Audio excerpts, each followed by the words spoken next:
நேபாளம் மற்றும் திபெத் எல்லைப் பகுதிகளில் நிகழ்ந்த வரலாறு காணாத பயங்கர திடீர் வெள்ளப்பெருக்கு மற்றும் நிலச்சரிவு பெரும் பேரழிவை ஏற்படுத்தியுள்ளது. போத்தே கோசி மற்றும் திரிசூலி ஆற்றுப்படுகைகளில் உருவான இந்த அசுர வெள்ளம் ரசுவா, நுவாகோட், தாதிங் உள்ளிட்ட பல மாவட்டங்களை நிலைகுலைய வைத்துள்ளது. திபெத் எல்லைப் பகுதியில் ஏற்பட்ட நிலநடுக்கம் மற்றும் பனிப்பாறை சரிவு காரணமாக ஆற்றில் திடீரென பெருக்கெடுத்த வெள்ளம் சில நிமிடங்களிலேயே வழியிலிருந்த பாலங்கள், வீதிகள், நீர்மின் நிலையங்கள் மற்றும் நூற்றுக்கணக்கான குடியிருப்புகளை வேரோடு அடித்துச் சென்றுள்ளது. அதிகாரப்பூர்வ தகவல்களின்படி இதுவரை 160க்கும் மேற்பட்டோர் உயிரிழந்துள்ளதாக உறுதி செய்யப்பட்டுள்ளதுடன் கைலாஷ் மானசரோவர் யாத்திரை சென்ற வெளிநாட்டு பயணிகள் உட்பட நூற்றுக்கணக்கானோர் காணாமல் போயுள்ளனர். வெள்ளம் பெருக்கெடுத்து ஓடிய வேகத்தால் பல உடல்கள் பல கிலோமீட்டர் தொலைவில் உள்ள சித்வான் பகுதி வரை அடித்துச் செல்லப்பட்டுள்ளன.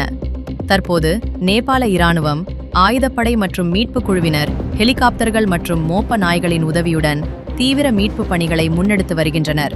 பாதைகள் துண்டிக்கப்பட்டு தகவல் தொடர்பு சாதனங்கள் செயலிழந்துள்ளதால் பாதிக்கப்பட்ட தொலைதூர கிராமங்களுக்கு உதவிகளை கொண்டு சேர்ப்பதில் பெரும் சவால்கள் நீடித்து வருகின்றன.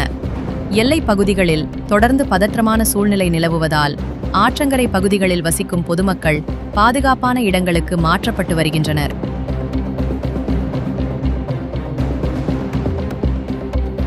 இந்த ஓணம் திருநாளை தலப்பாக்கட்டியுடன் கொண்டாடுங்கள். 30க்கும் மேற்பட்ட பாரம்பரிய உணவுகள் பம்பலப்பிட்டியில் வெறும் 1999 ரூபாய்க்கு.